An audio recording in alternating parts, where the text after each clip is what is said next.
बघा एक्झाम्पल आहे calculate the mean deviation for the following data.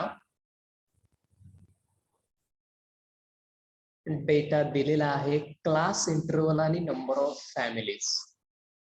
तुम्हाला इथं टेबल कशा पद्धतीने दिलेला आहे, क्लास इंटरवल्स म्हणजे ग्रुप्ड डिस्ट्रीब्युशनच्या फॉर्मॅट मध्ये दिलेला आहे. क्लास इंटरवल म्हणजेच आपण त्या एक्सआयच्या क्लास मधल्या व्हॅल्यू म्हणतोय आणि ज्या नंबर ऑफ फॅमिली म्हणजे खाली जे असतात त्या व्हॅल्यू म्हणजे कशाच्या असतात, फ्रिक्वेन्सीच्या असतात. FI च्या व्हॅल्यूच्या रो मध्ये व्हॅल्यू झाल्या. म्हणजे पहिला कॉलम हा क्लास इंटरवलचा आपण XI त्यातनं चूज करतोय. दुसरा रो जो आहे तो फ्रिक्वेन्सीचा रो झाला.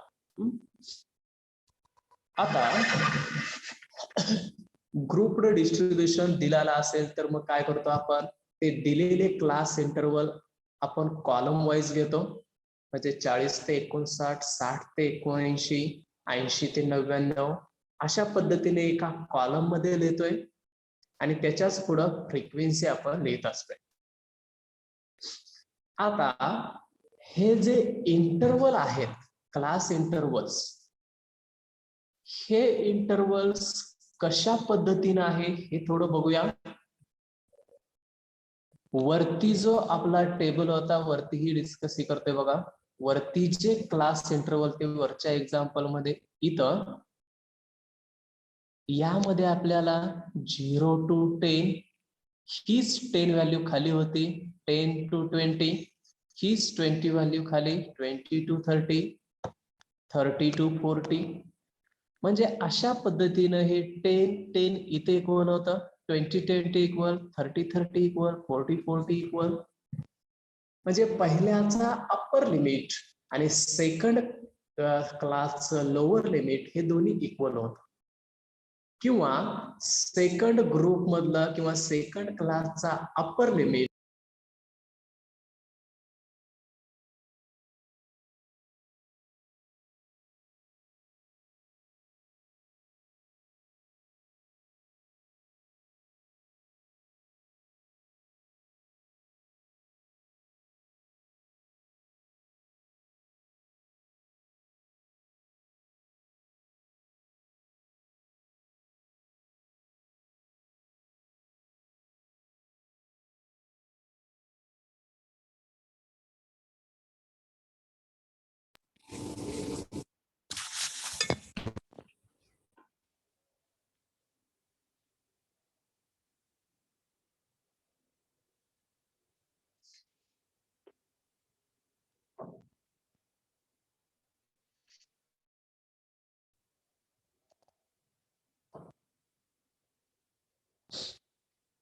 हे जे ग्रुप आहेत हे ग्रुप आपल्याला एक्सक्लुझिव्ह क्लास मधले ग्रुप झाले. आणि असे असतील तर आपण मग हे 0 to 10 असेल तर 0 ते 10 च्या मधली व्हॅल्यू 5, 10 ते 20 च्या मधली व्हॅल्यू 15, 20 ते 30 च्या मधली व्हॅल्यू 25 अशा पद्धतीने घेतलं होतं बघा.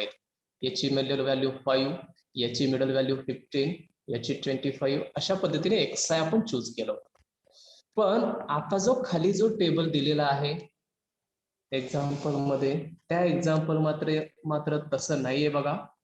इथं 40 ते 59 आहे. म्हणजेच ही जी 59 व्हॅल्यू जी आहे ही 59 व्हॅल्यू आणि इथली 60 व्हॅल्यू आहे, हे दोन्ही इक्वल आहेत का हो? नाहीत इक्वल. तसंच 79 आणि 80 हे दोन्ही इक्वल नाहीयेत. याचाच अर्थ हे आपल्याला डायरेक्ट त्याची मिडल व्हॅल्यू आपल्याला घेता येत नाही. 40 ते 59 ची डायरेक्ट मिडल व्हॅल्यू घेता येत नाही आपल्याला तिथं. मग त्यासाठी ते क्लास आपल्याला तशा पद्धतीनं सेमच्या पद्धतीनं आणायचं आहे. तिथं एकाचा अप्पर लिमिट दुसऱ्याचं लोअर लिमिट असं सेम करून आणायचं आहे. मग आपण प्रोसिजर रेंज आणि कोएफिशियंट ऑफ रेंज मध्येही बघितलं होतं बघा. ह्याच्या दोन व्हॅल्यू आहेत 59 आणि 60. यातला डिफरन्स किती आहे बघायचा. किती डिफरन्स आहे? 1. 60 वजा 59 म्हणजे 1. त्यातला डिफरन्स म्हणजे एकच झालं वजाबाकी त्याचे. आणि त्याला डिवायडेड बाय 2 केल्यानंतर आपल्याला किती येतं? 0.5. 0.5. बघा दोन्हीचा डिफरन्स घेतला त्यातला आणि त्याला डिवायडेड बाय 2 म्हणजे ते 0.5 होतं. आणि ते 0.5 जे आहे ते आपल्याला आता प्रत्येक क्लासच्या लोअर लिमिट मधून मायनस करायचं, अप्पर लिमिट मध्ये प्लस करायचं. यातून मायनस, यातून प्लस, इथून minus, plus minus plus minus plus. जसं रेंज कोएफिशियंट ऑफ रेंज मध्ये करत गेलो होतो त्या पद्धतीने करत गेलं का आपल्याला ते क्लास आपल्या रेग्युलर फॉर्मॅटमध्ये मिळतात. सुरुवातीला तशा पद्धतीनं करायचे आणि त्यानंतर आपण मग सिम्प्लिफाय करतो. आता खाली करतोय बघा 40 आणि 59. ह्या ज्या व्हॅल्यू आहेत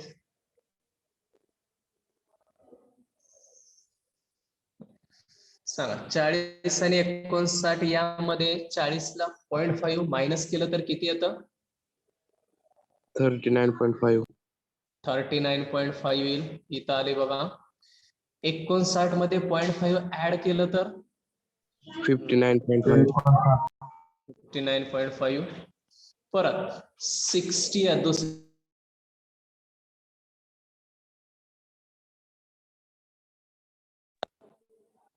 यातून मायनस केलं तर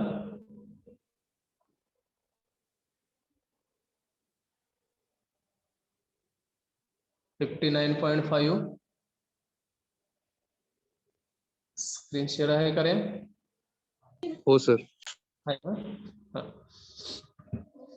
79 मध्ये ऍड केलं तर 0.5. 79.5. ओके. 80 मधून मायनस केलं 0.5. 79.5.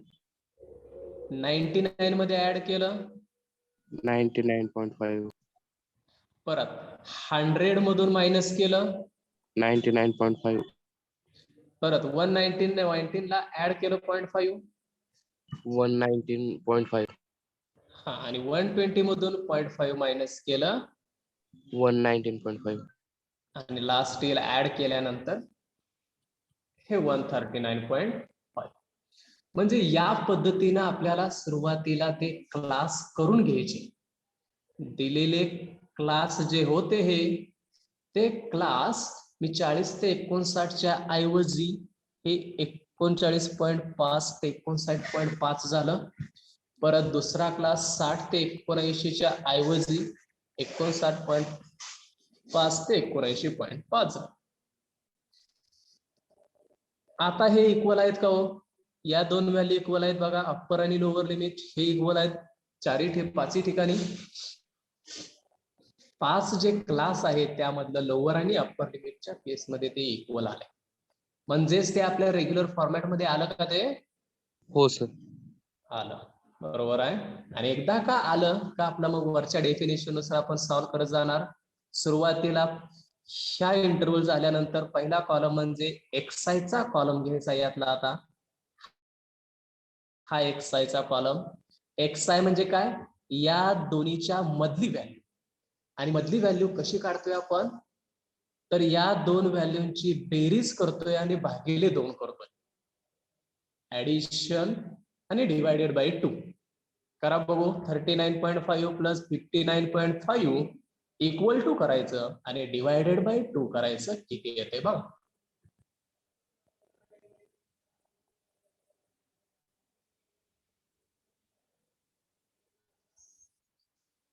$39.5 $59.5 दोन्हीची बेरीज करायची सुरुवातीला, नंतर भागिले 2 करायचं. 49.5. येते का सर्वांचं 49.5? चेक करून बघा कॅल्क्युलेटर. सर येते सर. हो. दुसरी व्हॅल्यू बघा 59.5 अधिक 79.5 भागिले 2. भागिले 2 करताना तिथंच करायचं नाही. हे दोन्हीची बेरीज इक्वल टू सुरुवातीला करायचं आणि नंतर भागिले 2 करायचं. डायरेक्टच तिथं म्हणायचं नाही. हे असं 59.5 प्लस 79.5 डिवायडेड बाय 2 असा ऑप्शन टाकायचं नाही. हे दोन्ही इक्वल टू ऍडिशन करून घ्यायची आणि नंतर भागिले 2 टाक, म्हणजे आपल्या कॅल्क्युलेटर वरती क्लिअर येईल. नाही तर डायरेक्ट डिवायडेड बाय 2 जर त्याच्या पुढे केलं गेला तर आन्सर चुकेल आपण. किती येते दुसऱ्याची व्हॅल्यू?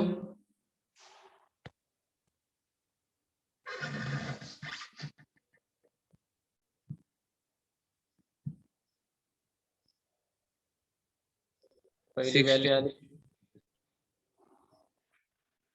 ओके 69.5 येते. हो सर. ओके, म्हणजे आता या पुढच्याही स्टेप तशाच करत जायचं. या दोन्हीची बेरीज भागिले 2, या दोन्हीची बेरीज भागिले 2, या दोन्हीची बेरीज भागिले 2, या तिन्हींची बेरीज भागिले 2 जर करत गेलं तर आपल्याला तिसरी 89.5 मिळेल, चौथी 109.5 मिळेल, पाचवी 129.5 मिळेल. येते लक्षात आहे सर्वांच्या कशा पद्धतीने XI काढलं ते? हो सर. ओके, ही व्हॅल्यू आपली XI ची व्हॅल्यू झाली मिडल व्हॅल्यू. आता पुढचा जो कॉलम आहे तो FI चा. ही FI ची व्हॅल्यू ऑलरेडी आपल्याला क्वेश्चन मध्ये दिलेली असते. ही नंबर ऑफ फॅमिलीज म्हणून आहे बघा इथं. ही जी नंबर ऑफ फॅमिलीची व्हॅल्यू आहे ती व्हॅल्यू म्हणजेच ती फ्रिक्वेन्सीची व्हॅल्यू असते. मग ती व्हॅल्यू आपण इथं टाकतोय फ्रिक्वेन्सीच्या ठिकाणी. इथं 50, 300, 500, 200, 60 या 5 व्हॅल्यू आपल्याला फ्रिक्वेन्सी मध्ये दिलेल्या आहेत. मी XI काढल्यानंतर चौथा कॉलम तयार केला त्या फ्रिक्वेन्सीचा. इथून पुढच्या स्टेप आपल्या रेग्युलर स्टेप झाल्या. मग पाचवी स्टेप काय करायची? पाचवा कॉलम काय करायचा? FI into X. गुणाकार, बरोबर आहे. FI into XI यांचं मल्टिप्लिकेशन, या दोन्हीचं मल्टिप्लिकेशन म्हणजे इथं लिहायचं आहे FI into XI. म्हणजेच 49.5 into 15 करायचं. किती येते बघा? या दोन व्हॅल्यूचा गुणाकार.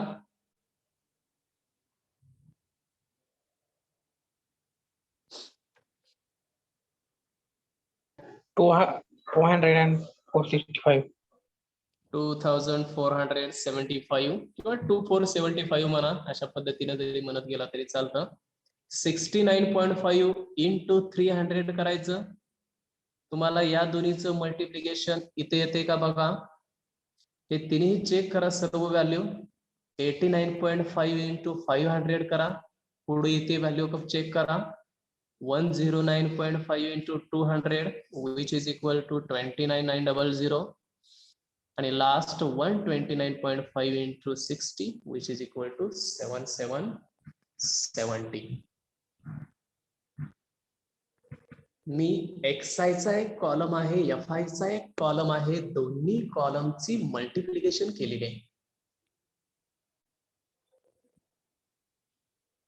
मल्टिप्लाय करायचंय पुढे लिहायचंय, दोन व्हॅल्यूची मल्टिप्लाय करायचंय पुढे लिहायचंय. या पद्धतीने FI XI चा कॉलम मिळवायचा आहे आपल्याला.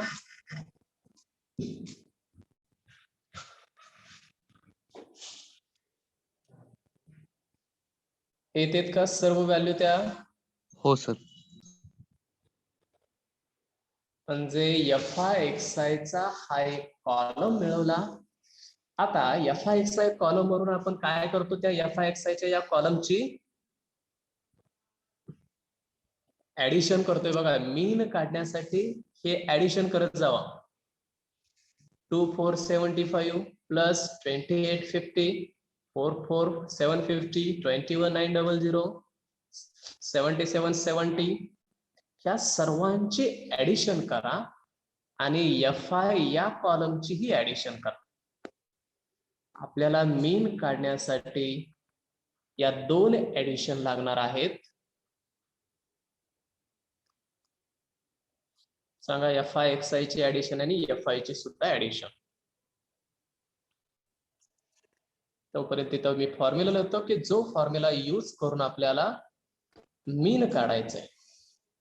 X bar equal to formula आहे आपला summation F I X I upon summation F I असतं हा फॉर्म्युला. किती आली व्हॅल्यू एफ आय ची ऍडिशन? 1110. 10 आणि एफ आय एक्स आय ची ऍडिशन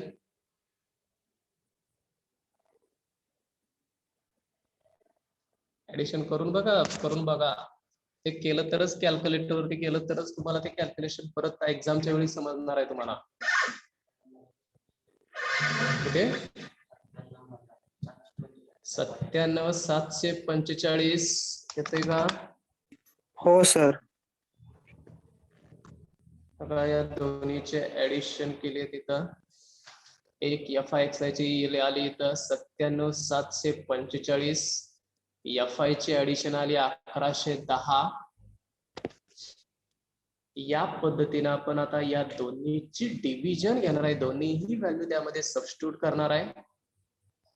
मग व्हॅल्यू सबस्टिट्यूट केल्या 97,745 इथं वरती 97,745 डिवायडेड बाय 1110 आणि ही जी व्हॅल्यू मिळणार आहे ती आपल्याला एक्स बार ची व्हॅल्यू असणार आहे. किती इथे एक्स बार ची व्हॅल्यू मग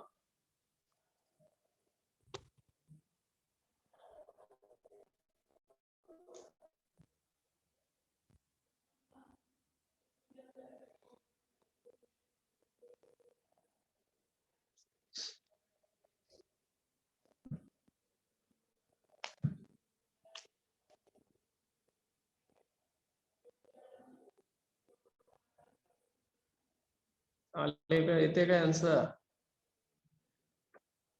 हो सर. 88.05.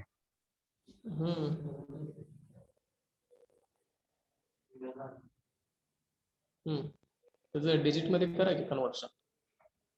88.05 येईल त्याचं कन्वर्शन. 88.5 सॉरी 05 पॉइंट मध्ये घ्यायचं म्हणजे आपल्याला ते व्हॅल्यू कन्वर्शन करायला पुढं सोपं जातं. आता काय करायचंय आपल्याला? पुढचा कॉलम जो करायचा आहे तो D modulus D I equal to modulus X I minus X bar असतो. म्हणजेच एक्स आयच्या या प्रत्येक एलिमेंट मधून आपल्याला आलेले 88.05 जी मीनची व्हॅल्यू आहे ती वजा करायची आणि निगेटिव्ह आली तरी तिथं व्हॅल्यू आपण पॉझिटिव्ह घेणार आहे मॉड्युलस असल्यामुळे. मग इथं एक्स आयचा हा कॉलम आहे बघा. या कॉलम मधून वजा करत जायचं इथं लिहायचंय. पहिला व्हॅल्यू करा आता 49.5 मायनस 49.5 मायनस 88.05 किंवा 3 डिजिट घेतले असतील तरी तिथे 3 डिजिट मध्ये व्हॅल्यू आले बघा. 2 डिजिट घेतले असतील तर 2 डिजिट मध्ये अशा पद्धतीची व्हॅल्यू येईल. आले का 38.55?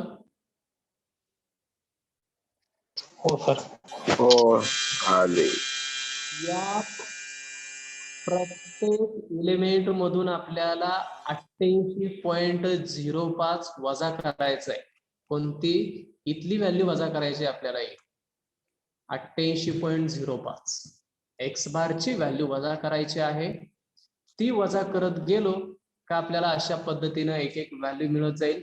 हे 38.18.1.44 21.44 41.44 अशा पद्धतीने आपल्याला मॉड्युलस DI चा कॉलम मिळेल. आणि लास्टला मग लास्ट कॉलम काय करणार? FI आणि DI या दोन्हीचं मल्टिप्लिकेशन घ्यायचं आहे. हा लास्टचा column FI into modulus DI. जो कॉलम FI म्हणजे इथं 50 ह्या कॉलम आहे बघा.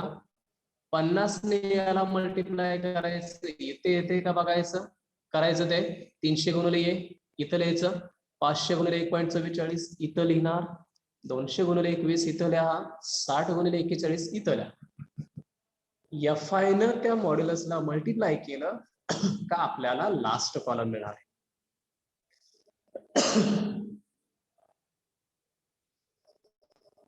आणि या लास्ट कॉलमचे ऍडिशन करायचे आपल्याला.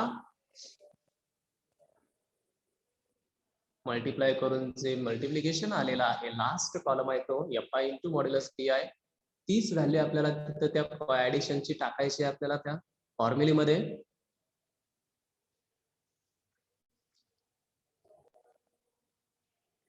ऍडिशन करून ही सांगा मला FI इंटू मॉड्युलस DI जी काय येईल ते ऍडिशन लिहायची व्यवस्थित. ऍडिशन केले बघा 14,990.81 14,990.81. This is the addition of FI modulus DI.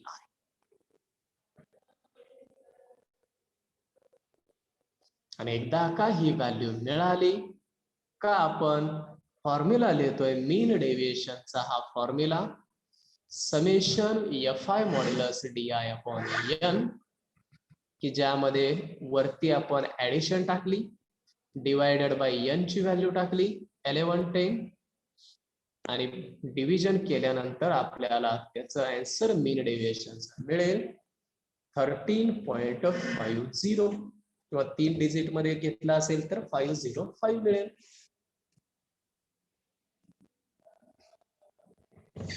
तर 2 डिजिट मध्ये वगैरे घेतला असेल तर एखाद्या डिजिटचा त्यामध्ये डिफरन्स येईल, पण ते आपल्या आन्सर बरोबर असणार आहे. कमीत कमी 2 तरी डिजिट आपल्याला घ्यायचे आहेत. जास्तीत जास्त 3 घ्या किंवा 4 डिजिट पर्यंत घेतलं तरी चालतं. 4च्या पुढे तर घ्यायचंच नाहीये, जास्ती घेत बसायचं नाही. प्रोसेस आली लक्षात येईल? हो सर. या प्रोसेस जसं आपण मीन डेव्हिएशन वरच्या प्रमाणात आपण सर्व केले, वरचे एक्झाम्पल जशी आपण काल सॉल्व्ह केलेले आहेत त्याच पद्धतीने हे सॉल्व्ह केलेलं आहे. अजून एकदा सांगा.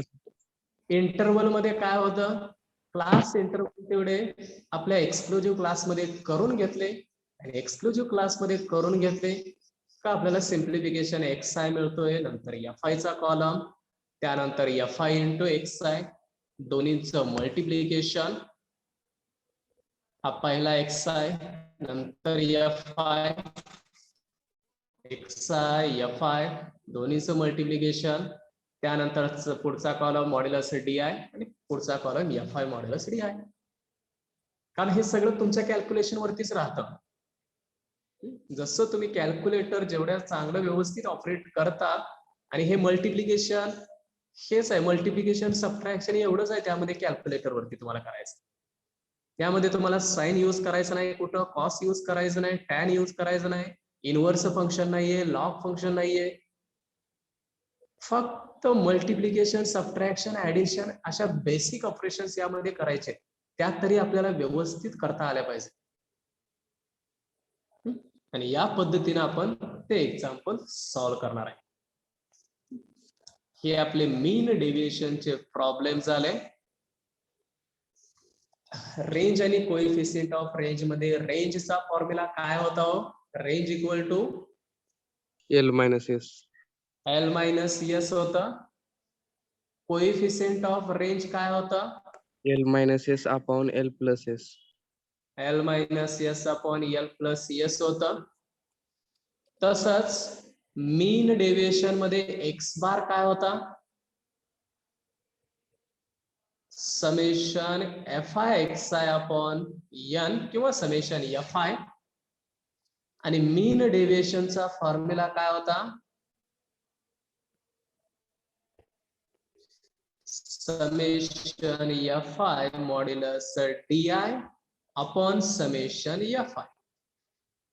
म्हणजे पहिल्या पॉइंट मध्ये आपल्याला एवढे 2 फॉर्म्युले आपल्याला माहिती पाहिजेत, दुसऱ्या याच्यामध्ये हे 2 फॉर्म्युले माहिती पाहिजेत. आणि हे 2 फॉर्म्युले माहिती असेल तर ते एक्झाम्पल मीन डेव्हिएशनचं आपल्याला सॉल्व्ह करता येतंय. लक्षात आहे मीन डेव्हिएशनचं प्रॉब्लेम सर्वांना?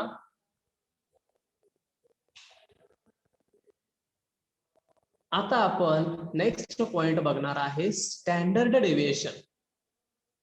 प्रोसिजर वरच्या प्रमाणेच आहे, तुम्हाला इथे करायचे. स्टँडर्ड डेव्हिएशन, मीन डेव्हिएशन, नंतर मीन डेव्हिएशनला शॉर्ट फॉर्म मध्ये एम डॉट डी डॉट लिहिलं जातं. मीन डेव्हिएशन, त्यानंतर standard deviation, standard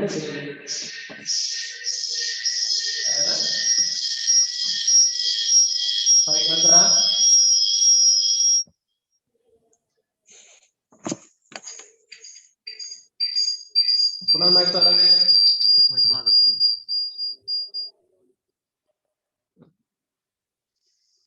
standard deviation, ज्याला ब्रॅकेट मध्ये एस डॉट डी डॉट आपण शॉर्ट फॉर्म मध्ये लिहितोय, आणि त्यालाच नोटेशन सुद्धा आहे सिग्मा. स्टँडर्ड डेव्हिएशन साठी नोटेशन दिलं जातं सिग्मा. या पद्धतीनं सिग्मा लिहिला जातो. तुम्ही 6 जे काढताय इंग्लिश मध्ये, ते इंग्लिश नंबर 6 म्हणजे आपला सिग्मा आपण त्याला म्हणतोय. त्याला आपण स्टँडर्ड डेव्हिएशन म्हणणार आहे. या पद्धतीनं 6 जरी काढला तरी आपण त्याला सिग्माच्या पद्धतीनं किंवा या पद्धतीनं आपण सिग्माच्या नोटेशन लिहू शकतो. हे नोटेशन, हे जे सिग्मा आहे स्टँडर्ड डेव्हिएशन, याच्यासाठीही आपल्याला एक फॉर्म्युला आहे. तो फॉर्म्युला घेऊन आपण एक्झाम्पल सॉल्व्ह करणार आहे. तर काय फॉर्म्युला बघूया. Standard deviation sigma equal to square root of summation bracket मध्ये xi मायनस x बार ब्रॅकेटचा square, summation bracket xi minus x bar ब्रॅकेटचा स्क्वेअर अपॉन n. n म्हणजे ऑब्झर्वेशन्स किती येतील, कारण यामध्ये फ्रिक्वेन्सी नाहीये आपल्याला. आणि आपल्याला माहित आहे या xi मायनस x बारला आपण कोणतं नोटेशन देत असतो. DI म्हणतोय ना xi मायनस x बारला आपण. मग त्यानुसार जर इथं व्हॅल्यू मी DI टाकली तर फॉर्म्युला काय तयार होईल मग आपला, root summation DI square upon n. Summation DI square upon n, where DI is modulus xi minus x bar. DI कशाला म्हटलंय आपण, modulus xi minus x bar ला म्हटलंय. मग खाली लिहिलंय त्यामध्ये काय काय लागतं. x बार लागतं.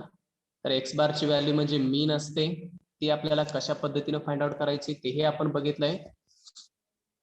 त्यानंतर DI म्हणजे modulus xi minus x bar आणि n म्हणजे ऑब्झर्वेशन्स.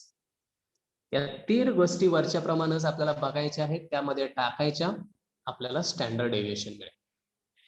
फक्त फॉर्म्युलाच डिफरंट आहे, त्या फॉर्म्युलेनुसार करायचं आहे. पाठीमागच्या एक्झाम्पल मध्ये आपल्याला मीन डेव्हिएशन मध्ये हे रूट तर नव्हतंच, डायरेक्ट समेशन होतं. दुसरं, या समेशन मध्ये तिथं xi मायनस x बार होतं, xi मायनस x बार होतं. इथं त्या xi मायनस x बारचा फक्त स्क्वेअर आहे बघा. त्यामध्ये फक्त xi मायनस x बार होतं मीन डेव्हिएशन मध्ये. इथं ऍडिशनल पार्ट कोणता आहे, तर इथं त्याचा स्क्वेअर करायचा आहे. हा एकच पार्ट यामध्ये ऍड आहे टेबल मध्ये, आणि तो पार्ट केल्यानंतर आपण त्या व्हॅल्यू टाकल्या का तुम्हाला त्याचा आन्सर येतो. लक्षात येतो दोन्हीतला डिफरन्स. ऐवजी फक्त इथं त्याचा स्क्वेअर. आता एक एक्झाम्पल बघूया म्हणजे लक्षात येईल तुमच्या. Calculate standard deviation for of the following data. Value आहेत 25, 50, 30, 70, 42, 36, 48, 34 आणि 60. किती व्हॅल्यू आहेत टोटल? टोटल व्हॅल्यू किती आहेत? 9. No. n इक्वल टू 9 झाला आपल्या इथं. आता मीन कसं काढत असतोय आपण, इथं फ्रिक्वेन्सी दिलेली नाही, त्यामुळे टेबलवरून मीन काढायची गरज नाही, डायरेक्ट आपल्याला मीन मिळतोय. कशा पद्धतीने फॉर्म्युला असतो मीनचा, या सर्वांची बेरीज करतो ना आपण, समेशन xi अपॉन n, या पद्धतीने आपण मीन काढत असतो. कारण यामध्ये फ्रिक्वेन्सी दिली, फ्रिक्वेन्सी असते तर मग fi अपॉन समेशन fi म्हटलं असतं. त्या पद्धतीने मी सुरुवातीला मीन काढला, x bar equal to summation xi upon n, which is equal to, या सर्व व्हॅल्यूची ऍडिशन केली, 25, 50, करा ऍडिशन, 30 प्लस 70 प्लस 42 प्लस या पद्धतीनं प्लस 60 पर्यंत. या सर्वांची addition divided by number of observations आहेत आपल्याकडे 9, आणि या सर्वांचे ऍडिशन किती येते, 395. 395 येते, आणि त्याला भागिले 9 करायचं आहे आपल्याला, आणि 395 डिवायडेड बाय 9 केल्यानंतर आपल्याला त्याचा आन्सर मिळेल 43.888. 2 डिजिट पर्यंत घ्या वाटल्यास 43.88 किंवा 888 आपल्याला एक्स बारची व्हॅल्यू मिळाली.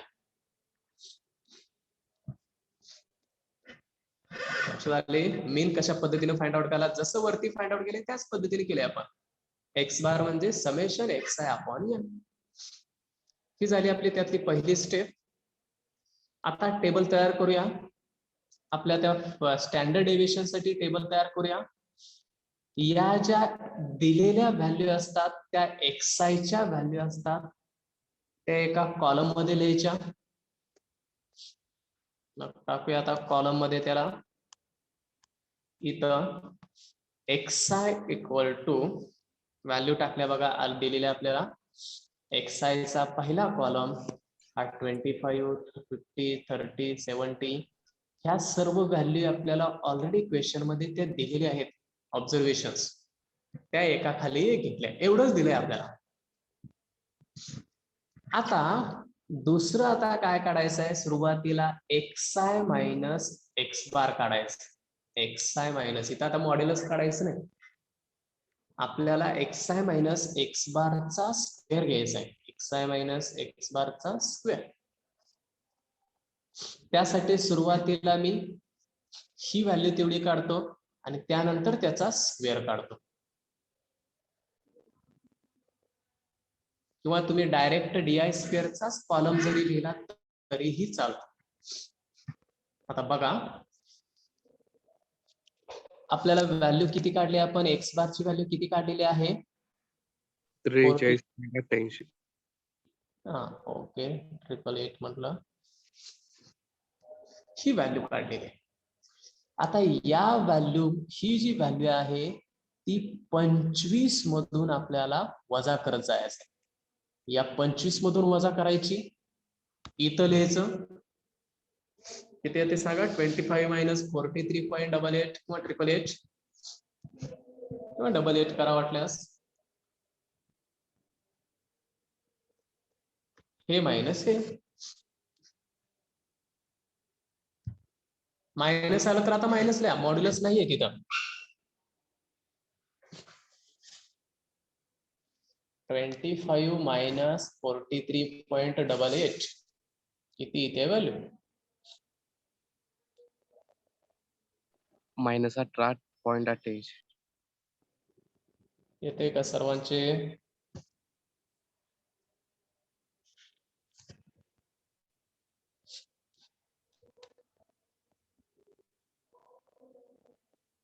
येते का सर्वांची ती व्हॅल्यू.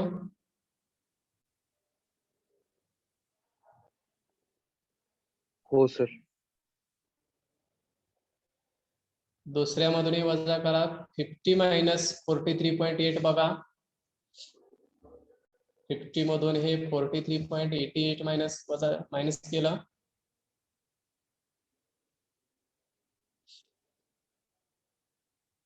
6.12. 6.12 30 मधून वजा केलं ते 43.88.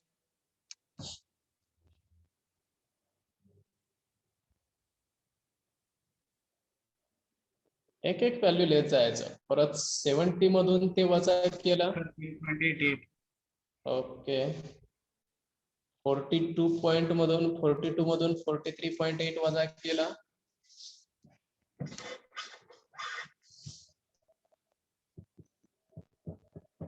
म्हणजे अशा पद्धतीने आपल्याला प्रत्येक व्हॅल्यू मधून ते वजा करत गेलो आणि आपल्याला व्हॅल्यू सर्व व्हॅल्यू मिळाला. निगेटिव्ह पॉझिटिव्ह यामध्ये मिळत गेला.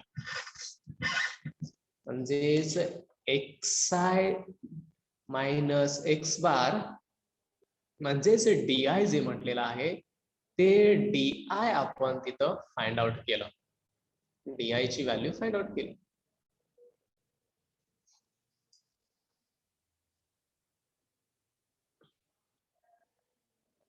सर्वांनी ते कॅल्क्युलेशन आलं का? सर्वांचं येते का?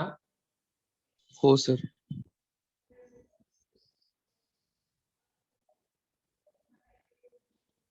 आणि लास्ट आता आपल्याला फॉर्म्युलेमध्ये काय पाहिजे असतं? या DI चा स्क्वेअर पाहिजे असतो. DI स्क्वेअर म्हणजेच xi मायनस एक्स बारचा स्क्वेअर पाहिजे आपल्याला. म्हणून काय करायचं? तो कॉलम शेवटचा लिहायचा कोणता? DI square. म्हणजेच ही जी आलेली व्हॅल्यू आहे या व्हॅल्यूचा स्क्वेअर करायचा आहे. आणि स्क्वेअर केल्यानंतर आपल्याला लक्षात ठेवायचं की मायनसचा स्क्वेअर हा प्लस असतो. त्यामुळं इथं व्हॅल्यू ह्या पॉझिटिव्ह आल्या पाहिजे. -1888 चा स्क्वेअर. नाहीतर त्याला ब्रॅकेट तर टाका. मग तुम्ही ब्रॅकेट्स टाका. -18.88 ब्रॅकेट कंप्लीट करा आणि त्यानंतर त्याचा स्क्वेअर करा. हे केलं तरच तिथं पॉझिटिव्ह येणार आहे. तुम्ही जर ब्रॅकेट न करता हाय असे डायरेक्ट व्हॅल्यू जर घेतली कॅल्क्युलेटर वरती आणि त्याचा स्क्वेअर तिथं म्हटलं तर तुम्हाला ती व्हॅल्यू निगेटिव्ह येते बघा. त्यामुळे लक्षात ठेवायचं एक तर ब्रॅकेट घेऊन सॉल्व्ह करा. नसेल तर ती व्हॅल्यू जरी निगेटिव्ह आली तरी इथं पॉझिटिव्ह करून टाका. म्हणजेच पहिली व्हॅल्यू इथं किती येईल? पॉझिटिव्ह 18.88 चा स्क्वेअर किंवा निगेटिव्ह त्यामध्ये घेऊच नका. डायरेक्ट 18.88 चा स्क्वेअर म्हणा. परत 6.12 चा स्क्वेअर करा. 13.88 चा स्क्वेअर. 26.12 चा स्क्वेअर. या पद्धतीने आपण प्रत्येक स्क्वेअर करणार. त्या DI equal to xi minus X bar ची कॉलमची जी व्हॅल्यू आहे त्याचा स्क्वेअर करत जाणार.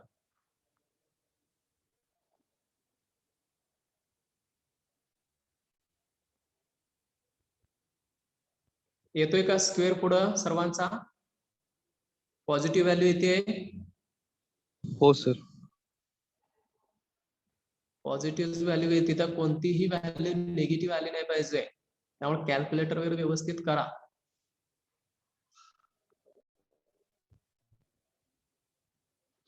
आणि हा जो कॉलम आता शेवटी या प्रत्येकाचा स्क्वेअर केला आपण DI चा. हे काय आपण करू शकतो आता कॅल्क्युलेटर वरती. आणि त्या स्क्वेअर जे शेवटचा कॉलम आहे त्याची बेरीज करायची. त्याची बेरीज केल्यानंतर आपल्याला मिळालं 1708.85 summation DI square equal to 1708.85.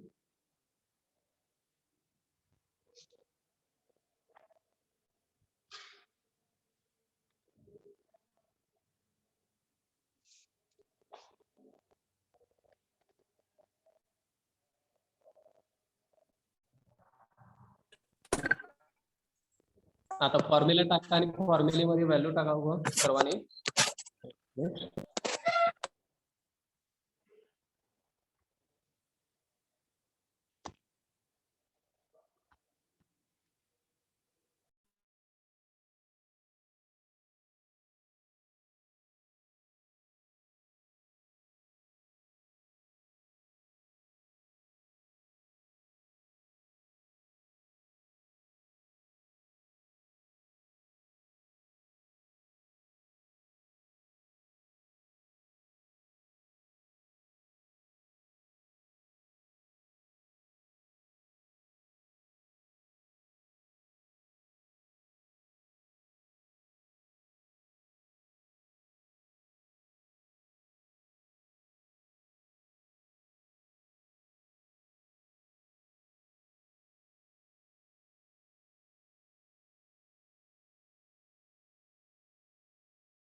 आलं का आन्सर सर्वांचा? 13.7793. 13.77. ओके. समेशन जे केलेले आहे त्याला डिवाइड करायचं होतं फक्त आपल्याला. डिवाइड करून आपल्याला त्याचं आन्सर मिळेल.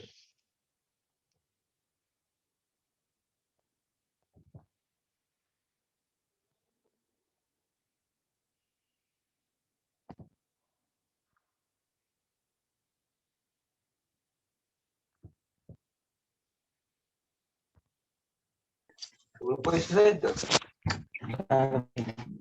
आधार कार्ड कशाला ठेवले रे? कोणाला नाही चालू रे? अपडेट करू.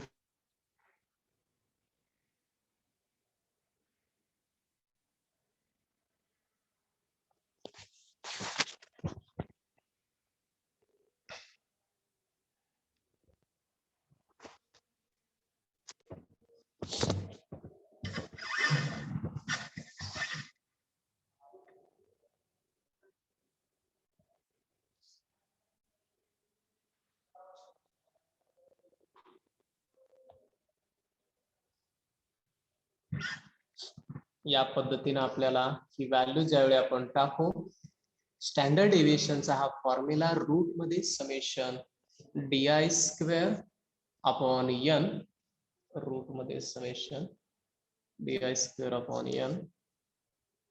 अरे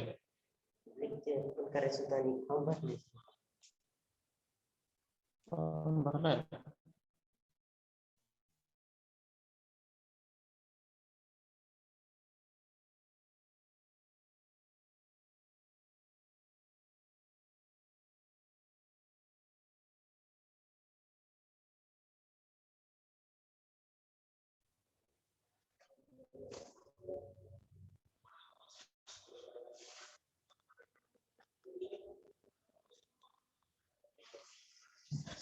Standard deviation is equal to square root of summation DI square upon n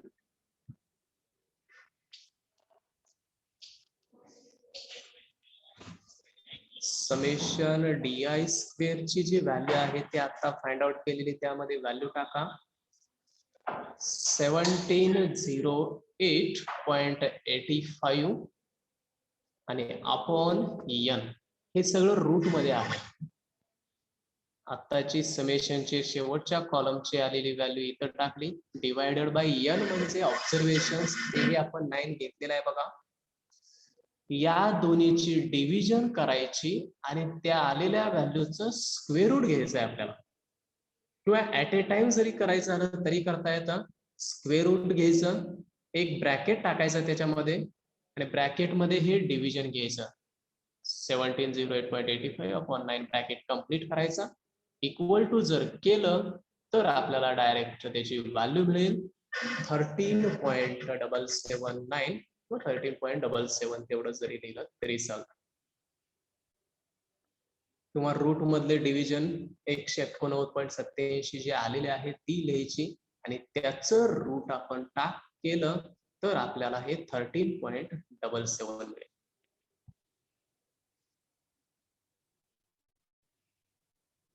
बघा काय केलं आपण. सुरुवातीला xi चा जो कॉलम आहे तो आहे असा लिहिला, xi च्या व्हॅल्यू. एक्स बार काढलं, एक्स बारचा फॉर्म्युला आपल्याला माहित आहे. इथं एक्स बार म्हणजे काय, त्या सर्व व्हॅल्यूंची बेरीज भागिले किती ऑब्झर्वेशन्स आहेत 9, तर याच्यावरून तो एक्स बार काढला. आणि या एक्स बारच्या व्हॅल्यूवरून आपल्याला आता दुसरा यातला कॉलम करायचा आहे, कोणता, DI चा. DI म्हणजे काय, तर xi मायनस एक्स बार असतं. xi म्हणजे आता आपल्याला माहित आहे xi च्या ज्या व्हॅल्यू असतात ह्या 25, 30, या 25 मधून हे वजा करायचं, इथं लिहिणार. 50 मधून वजा करायचं, इथं 30 मधून 43.88 वजा करायचं, 70 मधून वजा करा, 42 मधून, या प्रत्येक एलिमेंट मधून हे वजा करत जायचं आणि हा कॉलम करायचा आहे आपल्याला. हा कॉलम म्हणजे मग झाला DI equal to XI minus X बार. आणि एकदा का हा DI कॉलम मिळाला का आपण लास्ट कॉलम त्याचा स्क्वेअर घ्यायचा. स्क्वेअर घेतल्यानंतर व्हॅल्यू ह्या पॉझिटिव्ह व्हॅल्यू येत असतात आणि या पॉझिटिव्ह व्हॅल्यू आपल्याला घ्यायच्या DI स्क्वेअरच्या कॉलम मध्ये. आता प्रत्येकाची व्हॅल्यू स्क्वेअर करून घेतली आपण. त्या प्रत्येक व्हॅल्यू स्क्वेअर करून घेतली DI स्क्वेअर मध्ये, त्यांची ऍडिशन केली आणि आलेली ऍडिशन आपल्या स्टँडर्ड डेव्हिएशनच्या या फॉर्म्युलेमध्ये टाकली. ही 1708 ही ऍडिशन आलेली आहे. नंबर ऑफ ऑब्झर्वेशन n आहेत, हे सर्व रूट मध्ये आहे आणि ही कॅल्क्युलेशन केल्यानंतर आपल्याला हे 13.779 मिळाले. आलं लक्षात सर्वांच्या. स्टँडर्ड डेव्हिएशन कशा पद्धतीने फाइंड आउट केलं ते. तर डायरेक्ट आन्सर लिहिल्यावर चालतंय का? हो सर. कसं कोणत्या व्हॅल्यूवरून. त्या रूट वरून. हा रूट वरून डायरेक्ट 13.77 लिहिलं तरी चालतं. ही मधली रूट 189 ड्रॉप केलं तरी चालतं. रूट मध्ये व्हॅल्यू टाकायच्या आणि डायरेक्ट 13.77 तुम्हाला डायरेक्ट कॅल्क्युलेशन येतं कॅल्क्युलेटरवर. तेही करता येतं आपल्याला. आता हे झालं आपलं फ्रिक्वेन्सी दिलेलं नसताना. एक मिनिट प्रेझेंट घेऊया. त्यानंतर स्टँडर्ड डेव्हिएशनचा तोपर्यंत सर्वांनी फॉर्म्युला बघा जरा. एक मिनिट. आत्ताचा जो दिलेला फॉर्म्युला आहे तो एकदा बघा.